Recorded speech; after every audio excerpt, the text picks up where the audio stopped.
사랑합니다. 은혜 많이 받으세요. 은혜 많이 받는 시간이 되길 주님으로 축원합니다. 자, 본문은 예수님께서 산상수훈 중에서 하신 말씀으로 눈은 눈으로, 이는 이로 라는 구약의 보복법을 말하고 있습니다. 자, 그러나 예수님은 이 구약의 보복법을 넘어서 이 새로운 정의와 사랑의 길을 보여주는 말씀을 오늘 우리에게 가르치고 있습니다. 그러면 예수님께서 악한 자에 대해서 우리가 어떻게 대해야 될까? 그들을 어떻게 대하고 또한 대처해야 될까라고 말씀하시는지 우리가 오늘 본문을 통해서 살펴보고자 합니다. 그래서 오늘 제목은 악을 이기는 사랑의 길이라는 제목으로 말씀을 전하고자 합니다. 자, 우리가 악을 이기는 사랑의 길은 첫째로 뭐냐면 보복이 법을 넘어서라는 거예요. 보복이 법을 넘어서라. 우리가 보복이 법은 뭐죠? 눈에는 눈, 이에는 이. 근데 이것을 넘어서야지만 우리가 참된 하나님의 자녀다, 예수 믿는 백성이다 라고 말할 수 있다라는 것이죠. 예수님 우리가 잘 아는 구약의 보복법, 즉 눈에는 눈으로, 이는 이로라는 원칙을 언급하시고 있습니다. 이 법은 원래 과도한 복수를 방지하기 위한 공정한 규칙이라는 것이죠. 그러니까 너희가 상대방에서 눈을 다쳤느냐? 그러면 그 다친 눈만큼만 보복하라는 거죠. 내가 상대방에 의해서 이가 빠졌느냐? 그러면 네가 빠진 이만큼만 뭐 하라는 거예요? 보복하라는 거예요. 그 이상 하지 말라는 거예요. 그 이상으로 상대방에게 상처를, 손해를 입히지 말라라고 말하고 있습니다. 자, 이 개념에 의하면 우리가 과도한 뭐를 하지 말라는 거예요. 과도한 보복을 하지 말라라는 것이 어떻게 보면 이 율법의 규정이었다라는 것이죠. 그런데 예수님은 이 산상수훈을 통해서 이 보복법을 새롭게 정의해내시는 것을 볼 수가 있다라는 것입니다. 그래서 우리가 39절 한번 읽어볼까요? 39절 시작. 나는 너에게 이르노니 악한 자를 대적하지 말라. 누구든지 내 오른편 뺨을 치거든 왼편도 돌려대라 라고 말하고 있습니다. 자, 이 보복법에는 눈에는 눈, 이에는 이인데 예수님은 악한 자에 대해서 대적하지 말라. 그리고 그 악한 자가 너희 오른뺨을 때리거든 왼편을 돌려대라. 그러니까 왼편까지 대주라 라고 말하고 있다는 거죠. 근데 우리가 삶을 살아가면서 그게 됩니까? 그게 잘 안 되죠. 저는 여지까지 살면서 남을 먼저 때려본 적이 없어요. 어린 시절 때 때려본 적이 없는데, 제가 상대방을 이 학창 시절 때 때릴 때는 언제 때렸느냐? 상대방이 나를 먼저 때렸을 때는 걔는 분명히 한 대를 때렸으면 나한테 3-4대를 맞게 돼 있어요. 그랬던 저희 학창 시절이 있었어요. 그런데 그 이후부터는, 그 성인이 돼서는 상대방을 내가 누구를 때린다든가 내가 누구에게 맞은 적은 없죠. 왜냐면 피해인 거죠. 될 수 있으면 싸우지 않으려고 피했습니다. 이 피했다라는 것은 내가 상대방을 때리지 못해서가 아니라 이 똥이 더러워서 피한 것 뿐이죠. 근데 때로는 이 피한다는 게 굉장히 마음이 무거울 때가 있어요. 기분이 굉장히 상할 때가 있습니다. 또한 이 자존심이 굉장히 구겨질 때가 있어요. 그래서 차라리 뭐 하는 게 낫죠? 법보다는 뭐가 앞선다고요? 주먹이 앞설 때가 있더란 얘기죠. 그래서 때로는 이 드라마 같은 데를 보면 무법자가 나타나서 법보다는 뭐예요? 주먹으로 해결할 때 사람은 그 드라마를 인기 있게 관람하는 것을 보게 됩니다. 왜 그러죠? 통쾌하기 때문에 그러죠. 통쾌하기 때문에. 법이라는 것은 질질 끌기만 하고 오히려 손해를 본 사람이 더 큰 상처를 받게 되는 그런 판결이 나오기도 하고, 이러기 때문에 도무지 믿지를 못하는 그런 상황에 처할 때가 많이 있다는 거죠. 그러나 정녕 이 슈퍼맨 같은 사람이, 실로 같은 사람이 나타나서 정녕 이들을, 악의 세력을 처단하는 것을 보면 사람이 뭐합니까? 통쾌해지는 것을 볼 수 있죠. 자, 그 대표적인 영화가 뭐죠? 1, 2, 3, 4까지 나왔죠. 그냥 덩치가 우람하고 또 주먹이 그냥 황소많은 주먹을 가지고 이 범법자들을 때려잡는 그런 영화, 범죄도시. 범죄도시 맞아요? 생긴 것도 이 우람하게 생겨가지고 아주 상대방을, 이 악의 세력을 아주 통쾌하게 이 때려잡는 것을 보면 우리도 모르게 뭐합니까? 이 통쾌함을 느끼는 것을 볼 수가 있죠. 그러나 주님은 뭐라고 말씀하시는 거예요? 그렇게 하지 말라는 거예요. 그렇게 하지 말라. 악한 자를 대적하지 말라. 예수님의 가르침은 단순히 보복을 금지하는 것이 아니라 악을 사랑으로 이기는 삶으로 우리를 뭐하고 있다는 거예요? 초대하고 있다라는 것이죠.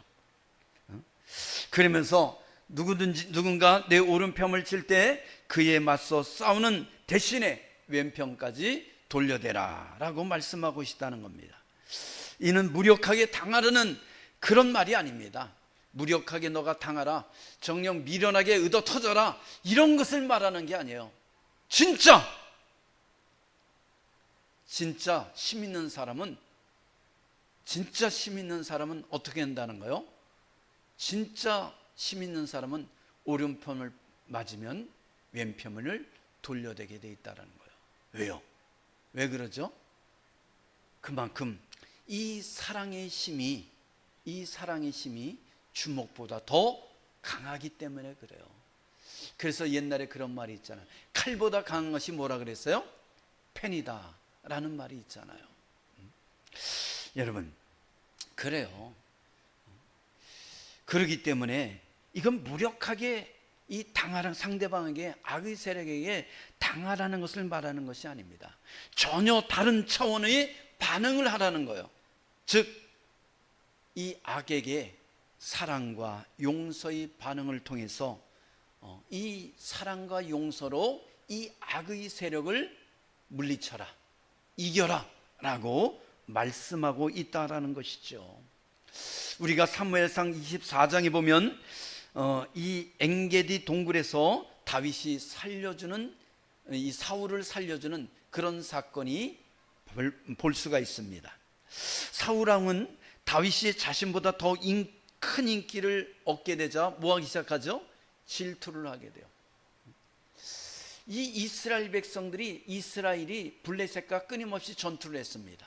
그런데 다윗이 등장하면서 블레셋과의 전투에서 승승장구를 했다라는 것이죠. 그래서 전쟁에서 다윗이 돌아오면 이 여인네들이 길에서 춤을 추면서 노래하며 이 환영하는 인사말이 뭐였냐면, 사울이 죽인 자는 천천히요, 다윗이 죽인 자는 만만이로다 라는 그런 노래를 부르기 시작했어요. 이 노래를 들은 사울 왕이 열을 받았죠. 질투심이 일어났습니다. 그래서 이 다윗이 더 높아질 것이 무엇이냐, 그것은 나를 제거하고 왕이 되는 것이 아니겠느냐 라는 그런 마음을 가졌어요. 그러다 보니까 이 사울이 다윗을 죽이려고 군대를 동원해서 이 다윗을 잡으려고 쫓아다니는 것을 볼 수가 있다라는 것이죠. 다윗은 아무 죄가 없었습니다. 오히려 사울에게 충성했고, 정녕 다윗의 사유로서 다윗이 이 사울 왕에게 할 수 있는 모든 충성과 모든 효도를 다 했다라는 것을 성경은 말해주고 있습니다. 그런데도 그는 10년이 넘게 산으로 광야로 동굴로 이방 땅으로 도망다니며 고통을 당할 수밖에 없었다라는 것이죠. 어느 날 사울이 다윗을 찾으러 엔게디 광야에 왔고 우연히 다윗이 숨어있는 그 동굴 안에 들어와서 뭐 했어요? 쉬게 되었다라는 거예요. 휴식을 취했다라는 겁니다. 그런데 동굴 깊숙하게 누가 숨어 있었어요? 다윗과 그 무리들이 숨어 있었다라는 거예요. 근데 아무것도 모르고 이 사울왕은 그 동굴에서 편히 뭐하고 있었어요? 쉬고 있었다라는 거죠. 그때 다윗이 부하가 말합니다. 다윗이요, 하나님께서 우리에게 준 기회입니다. 지금 저 사울을 제거합시다. 죽여버립시다 라고 제안을 합니다. 그때 다윗이 뭐라고 그러죠? 아니라 하나님께서 기름 부은 자를 내 손으로 죽일 수 없다. 그러면서 살그머니 가가지고 이 사울의 옷자락을 베우죠. 그리고 이 사울이 일어나서 그 동굴을 떠날 때 멀찌감치서 다윗이 말합니다. 왕이여, 사울왕이여. 그러면서 그 자른 옷자락을 흔들면서 뭐라고 그러죠? 사울왕이여, 내가 당신을 죽일 수 있었음에도 불구하고 내가 당신을 죽이지 않습니다. 하나님의 기름 부은 자요, 그리고 당신은 이 나라의 왕이기에 나는 당신을 죽일 수 없었습니다. 그러기에 더 이상 나에게 원한 관계를 갖지 말고 정녕 나이는 당신에게 끊임없이 충성하는 사위요, 그리고 이 나라 백성이요, 이 나라 장군이니 더 이상 나를 해하려 하지 말고 오히려 국정을 돌보소서, 블레셋과의 그 국경에서 이 나라를 더욱더 견고히 하소서라고 말하는 것을 보게 되죠. 그때 사울이 뭐라고 그럽니까? 나는 너를 해치려 했지만 너는 나를 살려주었구나. 내 아들아, 내 아들아. 그러면서 눈물을 흘리잖아요. 내가 다시는 이런 멍청한 짓을 하지 않겠노라 라고 말해요. 여러분, 여기서 우리가 깨달을 수 있는 게 뭐죠? 사울은 다윗을 죽이려고 악을 행했어요. 그러나 다윗은 사울 왕을 죽일 수 있었음에도 불구하고 사랑과 용서로 뭐 했다는 거예요? 그 악을 이겼다라는 거예요. 사랑하는 성도 여러분, 그래요, 주먹이 앞설 때가 있어요. 정녕 더 상대방을 더 악한 방법으로 짓밟아 버릴 수도 있습니다. 그러나 주님은 우리에게 말씀하시는 거예요. 사랑으로 악을 이기라는 거예요. 다윗은 이 사울을 죽일 수 있었지만, 그래서 자기를 10년이 넘는 도망자 신세에서 이 도망자의 그 서름을 끝낼 수 있었지만 어떻게 했다는 거예요? 정녕 사랑으로 그 사울을 살려주고 용서했다라는 것을 볼 수 있다는 거죠. 그렇습니다. 정녕 우리는 이 악을 악으로 갚는 것이 아니라 악을 사랑으로 이겨낼 때 하나님께서는 하나님의 방법을 통해서 오히려 그 악한 자들을 처단하시고 해결해 주신다라는 것을 깨닫길 바랍니다. 다윗 나중에 보면 이 사울이 블레셋과의 전투에서 길보아 산에서 어떻게 하죠? 길보아 전투에서 이 블레셋 군대에서 죽임을 당하는 것을 볼 수가 있죠. 그렇기 때문에 믿음의 사람들은 자기 손에 피를 묻혀서는 안 되는 거예요.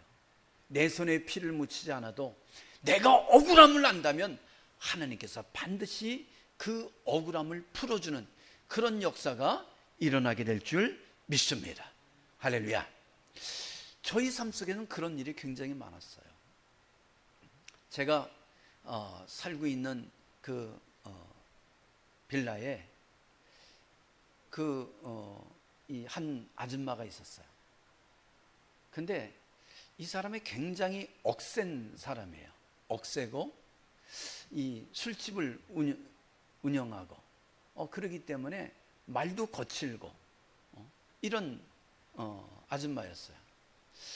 그런데 사사건건 트집을 잡고 사사건건 이 소문, 쓸데없는 아무 소문을 내고 그렇게 돌아다니는 것을 볼 수 있었어요. 근데 어느 날 이 아줌마가 보이질 않는 거예요. 몇 달 동안을. 그래서 무슨 일 있나? 그랬죠. 무슨 일 있나 그랬어요. 근데 한 세네 달 뒤에 이게 길거리에서 마주쳤는데 얼굴이 반쪽이 됐어. 좀 이게 퉁퉁한 아줌마였었는데 얼굴이 반쪽이 됐어요. 그냥 착 봐도 병색이 짙은 것을 볼 수 있었다라는 거죠. 그래서 아니 어떻게 된 거냐고, 무슨 일이 있었냐고 물어봤더니 고개를 푹 숙이면서 죽다 살아났어요 그러더라고. 죽다 살아났어요. 그러면서 그렇게 한 달 정도 있더니 부랴부랴 짐을 싸가지고 뭐 했어요? 이사 가더라고요. 이사 가버리라고요. 여러분, 정녕 믿는 사람들에게, 특히 주의 종에게 없는 얘기 끄집어내서 정녕 악담을 하고 소문을 내면 죽는 거예요. 죽을 수 있어요. 조심해야 돼요. 특히 믿음의 사람들에게 내가 억울함을 받잖아요. 여러분들이 억울함을 당해요. 그러면 그것을 악으로 갚으려고 하지 말고 하나님께 맡기세요. 하나님, 억울합니다. 다윗처럼 나의 손에 피를 묻히지 않을지라도 하나님께서 뭐 하신다는 거예요? 하나님께서 갚아주시는 거예요. 여러분, 그래서 아예 하나님께서 그 아줌마를 어떻게 해요? 꼴을 안 보이게 해주시더라고요. 꼴을 안 보이게. 그리고 야, 이거 주의 종에게 쓸데없는 소리하고 괜히 없는 말 만들어서 악담하고 이게 죽을 뻔했구나 라는 것을 뭐 한 거예요? 아주 뼈저리게 느꼈겠죠. 뼈저리게 느낀 거예요. 그렇기 때문에 믿음의 사람들은 누가 보호하신다고요? 하나님이 보호한다는 걸 깨닫고 이 정녕 악을 사랑으로 이겨내는 은혜가 있기를 주님으로 축원합니다. 두 번째는 뭐냐? 악을 이기는 사랑의 길이란 뭐냐? 권리를 포기할 줄 아는 믿음이에요. 권리를 포기할 줄. 우리가 40절 한번 볼까요? 40절 시작.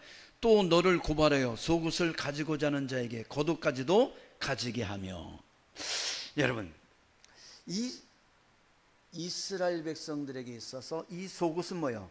사람에게 기본적인 생필품이죠. 생활 필수품입니다. 근데 이 겉옷은 이스라엘 백성들에게 굉장히 중요한 거예요. 왜냐하면 이것은 추위 때 몸을 보호하기도 하고 또한 이렇게 낮에는 옷을 입고 다니기도 하지만 밤에 잘 때는 뭐예요? 이것으로 이불을 덮고 자는 그런 역할을 하는 옷이었다는 거예요. 그래서 우리처럼 이런 바지가 있고 치마가 있고 윗도리가 있고 그런 게 아니라 그들은 뭐예요? 그냥 통짜 이 광목이었다는 거죠. 그래서 그것을 몸에 두르고서 뭐 한 거예요? 허리띠를 딱 묶으면 옷이 되고 그 허리띠를 풀러서 덮으면 뭐가 되는 거예요? 이불이 되는 그런 것이었다는 거죠. 그렇기 때문에 이 겉옷은 예수님 당시 이스라엘 백성들은 굉장히 중요한 것이었다는 거죠. 그런데 겉옷을 달라는 자에 속옷을 달라는 자에게 뭐까지 주라고요? 겉옷까지 주라는 거예요. 그러니까 이것은 나의 일상 생활 생필품을 달라고 그러면 더 좋은 것까지도 아낌없이 뭐 하라는 거예요? 내주어라 라는 것을 말하고 있다는 거죠. 예수님은 심지어 내 권리와 소유차 내려 놓을 수 있는 마음을 가지라고 하십니다. 이것은 하나님께 내 삶을 전적으로 맡기는 믿음이 있어야 할 수 있는 일이라는 겁니다. 여러분, 정녕 우리가 하나님 앞에 뭘 드린다는 거, 감사를 드린다는 거, 예배를 드린다는 거, 물질을 드린다는 거, 이것도 뭐예요? 믿음이 있어야 하는 것이죠. 우리가 세상에 나가서 이 봉사를 한다는 거, 또 섬김을 한다는 거, 나눔을 한다는 거, 이런 것도 뭐예요? 믿음이 있어야 하는 거예요. 믿음이 있어야 하는 거예요. 믿음이 없으면 이게 아까워서 안 되죠. 그러나 정녕 하나님께서 내 믿음 속에서 역사하신다는 걸 믿는 사람들은 정녕 내가 드려지고 베풀고 섬기고 나누면 하나님께 더 많은 것을 채워준다는 것을 깨닫는 사람은 이것을 뭐예요? 아낌없이 포기할 수 있는 거예요. 내려놓을 수 있다는 거예요. 왜요? 하나님께서는 더 많은 것으로 채워주는 것을 알기 때문에 그렇다라는 것이죠. 예수님이 보여주신 삶을 우리는 생각해 보시길 바랍니다. 그분은 하늘의 영광을 내려놓고 죄인들을 위해 자신의 생명까지 내어주셨다라는 겁니다. 우리가 진정 예수님이 제자라면 나의 것을 지키는 것보다 예수님의 말씀을 따라서 사랑을 선택하는, 그리고 나눔과 섬김을 선택하는 그런 용기를 가져야 될 줄 믿습니다. 할렐루야. 그 대표적인 예가 창세기 3장에 아브라함과 조카 롯의 갈등 속에서 나타나는 것을 볼 수가 있습니다. 아브라함, 하느님께서 그에게 복을 주시고 많은 후손을 약속하신 믿음의 조상입니다. 그는 하느님께서 이끄시는 대로 갈대 우르를 떠나 가나안 땅에 정착하게 됩니다. 그의 조카 롯도 이 아브라함을 쫓아왔기 때문에 이 아브라함과 함께 이 가나안 땅에 정착하게 되지요. 하지만 시간이 지나면서 아브라함과 롯의 가축 소유가 점점 어떻게 해요? 많아졌어요. 하느님께서 이 아브라함을 축복했을 뿐만 아니라 아브라함과 함께한 조카 롯까지 축복하셔서 정녕 가축이 그 소유가 풍성해졌다는 거죠. 그러니까 이 아브라함의 목자와 이 롯의 목자가 뭐예요? 서로 갈등하며 다투기 시작했다는 거예요. 왜요? 이 가축이 많아지니까 서로 간에 풀을 얻기 위해서, 꼴을 얻기 위해서 뭐 한 거예요? 좋은 땅을 차지하기 위해서 목자끼리 싸웠다라는 거죠. 자, 그만큼 뭐예요? 소유가 많아지고 땅은 좁아지니까, 소유가 많아지니까 땅이 좁아진 거예요. 땅이 좁아서 그가 아니라 이들이 갖고 있는 가축과 소유가 많아지니까, 점점 많아지니까 땅이 좁아졌어요.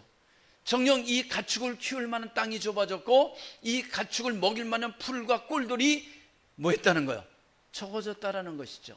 그러니까 이 두 목자끼리 뭐 하는 거예요? 싸우기 시작했다는 거죠. 그래서 아브라함이 조카 롯을 부릅니다. 그리고 말하죠. 너나 나나 한 친족이 아니냐? 나는 너희 삼촌이고 나는 너의 삼촌이고 너는 나의 조카가 아니냐? 삼촌과 조카 사이에 그 목자들끼리 매일 싸우게 해서는 되겠느냐? 그래서 이제 하나님께서 너도 풍성한 축복을 줬으니 내 곁을 떠나라. 네가 좌하면 나는 우하고 네가 우하면 나는 좌하리라 라고 말하는 것을 볼 수가 있습니다. 여러분, 하나님께서 누구를 축복하셨어요? 아브라함을 축복하셨어요. 누구를 갈대 우르에서 부르셨어요? 아브라함을 부르셨어요. 아브라함의 꿈에 나타나서 뭐라 그러죠? 네 본토 친척 아비집을 떠나 내가 너에게 지시하는 땅으로 가라 라고 명한 것은 아브라함이었어요. 그 뒤를 졸졸 쫓아온 것은 누가 쫓아왔죠? 롯이 쫓아온 것이었어요. 그런데 그럼 우선권이 누구에게 있습니까? 우선권이 당연히 아브라함에게 있죠. 야, 내가 여기 요단 평화를 차지할 테니까 너는 다른 곳으로 가. 그래도 이 롯은 말할 권한이 있어요, 없어요? 없었다라는 거죠. 그런데 이 아브라함은 그렇게 하지 않았어요. 우선권을, 하나님이 주신 우선권의 축복을 남용하지 않았어요. 오히려 네가 좌하면 나는 우하고 네가 우하면 나는 좌하리라. 그러면서 그 우선권을 누구에게 넘겼습니까? 이 조카 롯에게 그 우선권을 넘겨주었다라는 것이죠. 할렐루야. 자, 그랬더니 이 롯이 사방을 쫙 둘러봤더니 이 요단 평화 너무나 풍성한 거예요. 꼴이. 그리고 거기는 뭐가 있었습니까? 소돔과 고모라 땅이 있었어요. 여러분, 도시가 성성되고 성이 지어졌다는 것은 그 땅이 뭐 하는 거예요? 옥토라는 거예요. 살기 좋은 땅이라는 거예요. 강물이 있고 또한 목초가 있고 그리고 농사짓기 좋은 땅이라는 것이에요. 그렇기 때문에 이 롯은 이 요단 평화를 그리고 소돔과 고모라 땅이 있는 그 땅을 차지하게 됩니다. 그러자 아브라함은 어떻게 하죠? 정녕 거기를 떠나서 다른 곳으로 향하게 됐다라는 것이죠. 그래서 정첩시직하다 헤브론 땅에 나중에 정착하는 것을 볼 수가 있습니다. 그런데요, 사람이 보는 관점에서는 이 요단 평화, 정녕 이 소돔과 고모라 땅이 축복의 땅인 것 같았지만 끝내는 이 소돔과 고모라 땅에 죄악이 범람해서 하나님께서 유황불로 그 소돔과 고모라 땅을 진멸하시고 멸망시키는 것을 우리가 볼 수 있잖아요. 여러분, 사람이 보기에 좋은 땅이 축복의 땅이 아니라 하나님께서 함께하는 땅이 축복의 땅이라는 것을 기억하시길 바랍니다. 성경에 보면 아브라함이 가는 곳곳마다 하나님께서 그 땅을 풍성하게 하셨고 그 땅을 축복하셨다라고 기술하고 있다는 것이죠. 여러분, 그렇기 때문에 축복의 땅은 어떤 게 축복의 땅이냐? 바로 하나님께서 함께 하시는 땅이라는 것을 우리가 깨닫길 바랍니다. 사랑과의 갈등 속에서 내 권리를 주장하는 것이 아니라 정녕 내 권리를 포기할지라도 하나님만을 붙든 사람에게는 하나님께서 함께 하실 말미암아 사람 보기에 황무지라 할지라도 하나님께서 함께 하시는 땅은 그것이 축복의 땅이 되는 놀라운 은혜의 역사가 일어날 줄 믿습니다. 이스라엘 백성들이 출애굽해서 광야에 40년 동안을 유랑했지만 하나님께서 함께 하셨더니 그 황무지 같은 광야에서 40년 동안을 먹고 마실 수 있었다는 것이죠. 농사를 짓지 않았습니다. 과수원도 없었습니다. 그런데도 불구하고 하나님께서 만나를 내리셔서 그들을 먹이시고 메추라기를 내리셔서 뭐 했다는 거예요? 그에게 고기를 주시고 반석을 주게 주셔서 그들에게 마실 물을 허락했다는 것이죠. 그렇기 때문에 여기서 중요한 게 무엇이죠? 사람 눈에 보이는 것을 잡기 위해서 혈안이 되는 것이 아니라 하나님께서 함께 하시는 그 길을, 믿음의 길을 선택하는 우리 광민의 성도되기를 주님으로 축원합니다. 이것이 뭡니까? 악을 이기는 사랑의 길이라는 거예요. 세 번째는 뭡니까? 세 번째는 억지로라도 사랑하라는 거예요. 억지로는 사랑하라. 41절 봅니다. 41절 시작. 또 누군지 너로 억지로 우리를 가게 하거든 그 사랑과 심리를 동행하고. 할렐루야. 당시 로마 병정이 유대인에게 억지로 짐을 씌우는 법적 권리가 있었습니다. 이로 인해 억울하고 분한 상황들이 유대인들에게는 많이 일어났습니다. 이때 예수님께 뭐라고 말합니까? 억지로 시킨 그 일을 기쁨으로 더 많이 감당하라고 오늘 본문은 말씀하고 있습니까? 왜 그렇습니까? 왜 이렇게 말씀하셨을까요? 억지로 시작한 일도 정녕 기쁨으로, 감사로, 사랑으로 바꾸면 사명이 되기 때문에 그렇다라는 거예요. 여러분, 우리가 어떤 일을 할 때 아우 귀찮아, 힘들어, 하기 싫어 그러면 그 일은 못해요. 직장에 들어가서도 이거 힘들어서 못하겠어, 힘들어서 못하겠어. 아니 상사는 왜 저렇게 나를 구박하는 거야? 저놈은 왜 나를 이렇게 못 잡아먹어서 난리야? 이런 마음으로 매일 있다 보면 한 달 채 못해서 뭐예요? 그 직장 뛰쳐나올 수밖에 없다는 거예요. 그런데 힘들어도 정녕 이 경제적으로 어렵고 일자리도 구하기 어려울 때 내가 여기서 이렇게 일할 수 있는 것에 감사합니다. 또 내가 힘들어도 이것을 견뎌내고 이겨낼 수 있는 힘을 주셨음을 감사합니다. 그런 마음으로 그것을 억지로도 감당하면 하나님께서 그거를 통해서 놀라운 은혜와 축복으로 인도하여 주실 줄 믿습니다. 할렐루야. 그렇기 때문에 어떤 일을 접할 때 두 종류의 사람이 있는 거예요. 그냥 불만 불평을 털어내고, 그리고 그것을 억지로 막 하기 싫어서 하는 거, 그런 모양으로 하는 사람이 있는가 반면에, 또 어떤 사람은 힘들고 어려워도 정녕 그것을 감사함으로 감당하는 사람이 있다라는 거예요. 그런데 억지로라도 그 일을 감당하다 보면 그것이 뭐예요? 그것이 반복이 되고 습관이 되면 그것이 자연스러워지는, 그리고 충분히 감당해낼 수 있는 그런 은혜가 주어지는 줄 믿습니다. 여러분, 예수님은 십자가를 지시기 위해 억지로 뭐 했어요? 이 종교 지도자들이 보낸 그 사람들에 의해서 겟세마네 동산에서 끌려갔어요. 어디로 끌려갔죠? 산헤드린 공회로, 유대인의 최고 법정으로 끌려가게 되죠.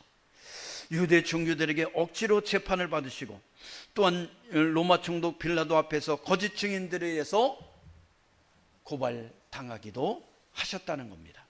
뿐만 아니라 로마 군인들이 예수님께 억지로 십자가를 지우고 고통스러운 길을 걷게 하셨다는 것이죠.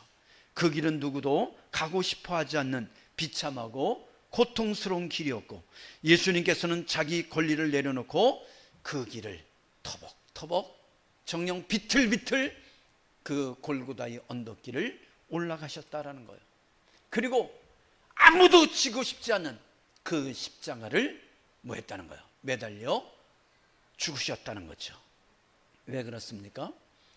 우리의 죄를 대속하기 위해서, 정녕 우리를 너무너무 사랑하셔서 우리 죄를 대속하시고 우리를 구원하기 위해서 그 무거운 십자가를 지고 골고다 언덕길을 올라갔을 뿐만 아니라 그 채찍에 맞으며 정녕 온몸에 피가 터지고 피가 튀는 그 고통을 감수하면서까지, 또한 십자가의 대못에 매달려 처참하게 죽어가는 그 순간까지도 예수님은 진실로 우리 죄를 대속하기 위해 우리를 너무 사랑하셔서 그 십자가를 감당해 내셨다라는 거예요.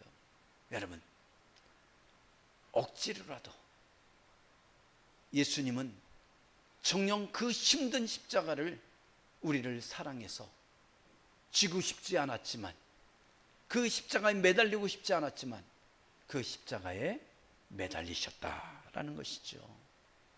그러기에 악을 이기는 사랑의 길은 억지로라도 뭐요? 사랑하는 거예요. 가정이 화평해지기 위해서는 그냥 아내를 보고 남편을 보고 아우 저 꼴보기 싫은 놈, 저 꼴보기 싫은 X, 그러면서 서로 간에 으르렁 거리면 어떻게 해요? 그 집구석은 무너질 수밖에 없어요.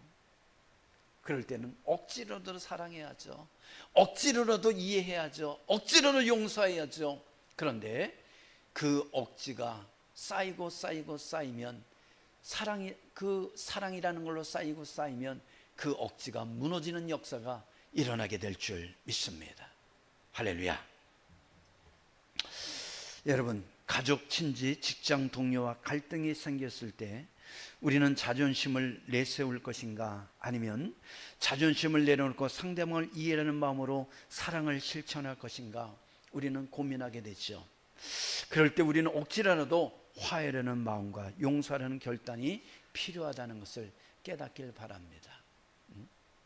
정녕 난 꼴보기 싫어, 그리고 계속 그것만 갖고 있으면 끝내는 뭐예요? 끝내는 깨어지고 부서지고 박살나게 돼 있어요.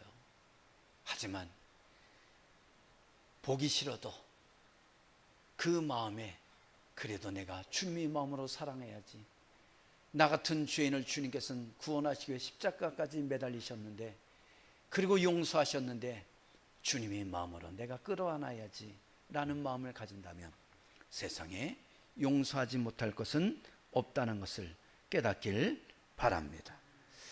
그래요.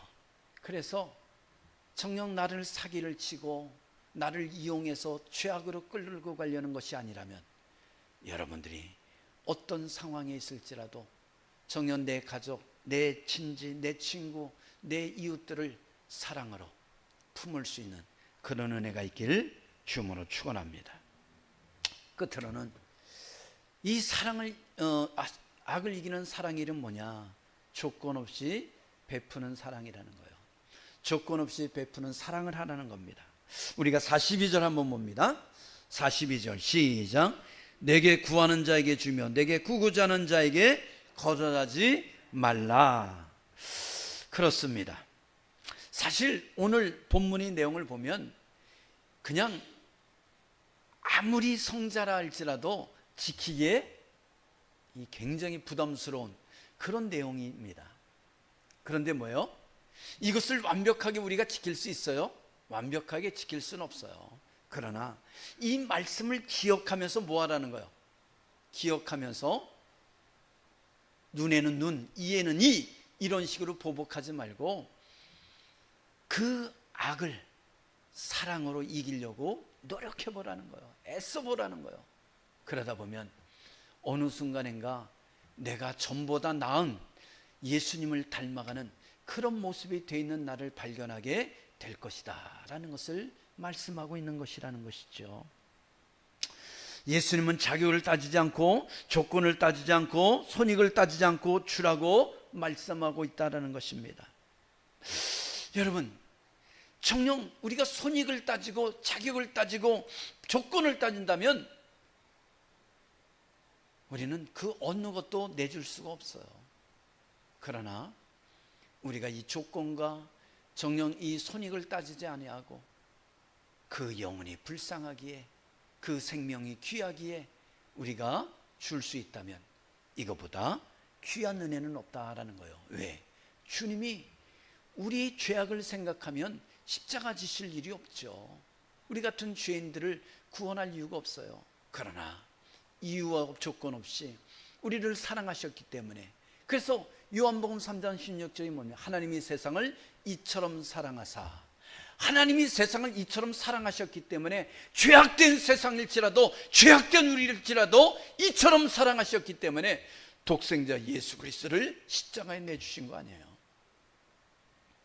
그래서 내가 삶은 삶 속에서 꼴보기 싫은 사람이 있을지라도 꼴보기 싫으니까 더 이상 꼴 안 볼 거야 가 아니라 꼴보기 싫어도 다시 한번, 여러분, 그래서 옛날 노래가 있죠.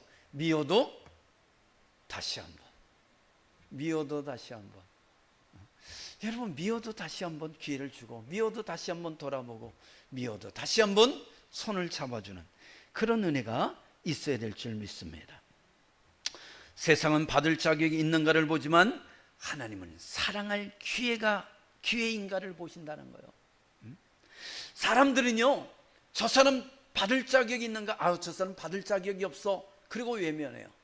근데 하나님은 뭘 보시냐면 사랑할 기회가 있는가? 그렇다면 우리가 예수 그리스도를 닮아가는 하나님의 백성들이고 하나님의 자녀들이라면 우리는 세상의 눈처럼 저 사람 받을 자격이 있는가를 보는 게 아니라 저 사람은 사랑받을 기회가 있는가, 사랑할 기회가 있는가를 바라볼 수 있는 그런 은혜가 있기를 주님으로 축원합니다. 그래서 우리는 하나님께로부터 자격 없이 사랑을 받았기 때문에 정녕 자격이 없을지라도 내가 받은 사랑을 나눠줄 수 있는, 흘려보낼 수 있는, 플로잉, 흘러보내는, 사랑을 흘려보내는 그런 통로가 되길 주님으로 축원합니다. 한 교인의 그 간증을 들려주고자 합니다. 이 김지훈 씨라고 합니다. 근데 이거는 가명이에요. 제가 붙인 가명입니다. 김지훈 씨는 대기업에서 마케팅 부서의 팀장으로 일하는 35살의 직장인입니다. 그는 평소 자원봉사 활동에 관심은 많았고 자신이 잘할 수 있는 일을 통해 사회에 기여하고 싶어 했습니다. 그러던 어느 날 회사에서 진행하는 지역 사회봉사 그 활동에 참여하기로 결심하였습니다. 프로그램은 노인복지시설을 돕는 일이었고 그곳에 어르신들에게 음식을 제공하고 대화하며 봉사하는 그런 일이었습니다. 하지만 봉사에 참여하기 전에 이 김지훈 씨는 내심 두 가지 걱정이 있었습니다. 업무가 너무 바쁘고 이런저런 바쁜 일을 위해서 시간이 부족하고, 또한 자신에게 이 시간이 부족함을 말미암아 부담되지 않을까라는 그런 걱정이었습니다. 또 하나는 봉사활동이 단순히 시간만 보내고 끝내는 일이 아닐까 하는 그런 의문이었습니다. 그러나 김지훈 씨는 이 본문의 42절 말씀을 기억하게 됩니다. 내게 구하는 자에게 주며 내게 구고자 하는 자에게 거절하지 말라라는 말씀을 떠오르며 자원하는 마음으로 그 봉사활동에 참여하게 되었다고 합니다. 이 김지훈 씨는 처음에는 단순히 봉사 시간을 채우는 것에 초점을 맞췄지만 실제로 봉사를 하면서 어르신들이 따뜻한 미소와 그들이 삶의 이야기를 듣는 것이 자신에게 큰 기쁨과 그리고 삶의 도움이 되었음을 깨닫게 되었습니다. 봉사활동을 통해 그는 내가 이 사람들에게 무엇을 해줄까, 어떤 도움이 될까, 이런 것을 먼저 생각했다고 합니다. 그러나 이 어르신들을 도우면서 생각이 바뀌었어요. 이 일을 통해 내가 더 많은 것을 배우고 내가 더 성장할 수 있었다라는 것을 깨닫게 되었다라는 것이죠. 이 김지훈 씨는 봉사를 하면서 예수님의 가르침을 실천하는 기쁨을 느낄 수 있었다고 합니다. 그래서 이 봉사활동이 오히려 시간을 낭비하고 뿐만 아니라 의미 없이 시간을 보내는 것이 아니라 오히려 정녕 더 나를 성장시키고 내가 삶 속에 필요한 사람으로 더 성장해 갈 수 있는 그런 기회가 되었다라는 것을, 그리고 더 많은 것을 내가 배울 수 있는 그리고 나의 작은 힘을 남에게 보탤 수 있는 그런 은혜의 시간이 되었다고 그렇게 고백하는 것을 볼 수가 있었다라는 것이죠. 그렇습니다. 김지훈 씨는 봉사를 통해 자기 중심적인 삶에서 벗어나서 타인을 위해 기꺼이 시간을 내고 노력하는 법을 배웠습니다. 뿐만 아니라 봉사활동을 통해 더 큰 마음의 평안과 내적 만족을 얻을 수 있었다라는 것이죠. 여러분, 봉사를 하다 보면 우리가 이럴 때가 있잖아요. 시간을 낭비하고 피곤하고 힘들고 그런 느낌을 받을 때가 있어요. 그런데 진짜 봉사하다 보면 오히려 몸은 고되고 힘들 수 있어도 기쁨이 있고 평화가 있고, 야, 잘했구나, 이런 마음이 들 때가 더 많다라는 것을 우리가 깨닫길 바랍니다. 그렇습니다. 그래서 이 김지훈 씨는 회사에서는 그의 성실한 태도와 헌신적인 마음을 높이 평가해서 섬김의 리더로 인정받을 수 있었다라는 그런 내용입니다. 여러분, 내가 섬겨할 사람이 있을 때 그 일을 기쁨으로 자원하는 마음으로 나는 과연 섬길 수 있는가? 그 섬김이 나에게 더 큰 기쁨과 평안을 가져다 주는 경험을 과연 나는 해본 적이 있는가? 나를 돌아볼 수 있는 이 시간이 되길 주님으로 축원합니다. 말씀을 맺고자 합니다. 사랑하는 광민 성도 여러분, 예수님 말씀은 이상적인 철학이 아닙니다. 그냥 이상적인 철학이 아니에요. 이 말씀은 십자가에서 실현된 복음의 실천이요, 복음의 사랑이요, 복음의 삶이라는 것을 우리가 깨닫길 바랍니다. 예수님은 악을 악으로 갚지 않으시고 자신의 몸을 십자가에 내어주심으로 악을 십자가의 사랑으로 이기신 분이라는 겁니다. 따라서 우리도 이 세상 속에서 억울한 일을 겪고 손해를 보고 사랑할 수 없는 사람들을 만날 수 있습니다. 그러나 그때마다 우리는 기억하시길 바랍니다. 악을 선으로, 악을 사랑으로 이기는 거룩한 삶을 살자라고 고백할 수 있는 이 시간이 되길 주님으로 축원합니다. 기도합니다. 사랑이 많으신 하나님 감사합니다. 오늘도 우리에게 귀한 은혜를 허락하시고 주님의 존전에로서 예배드리며 경배하며 찬양드리게 하심을 감사합니다. 우리가 세상을 살면서 내 주위에 있는 수많은 악을 통해서 너무나 견딜기 어려운 그런 고통과 아픔과 억울함을 당할 때가 많습니다. 하나님, 그때 우리가 주님께서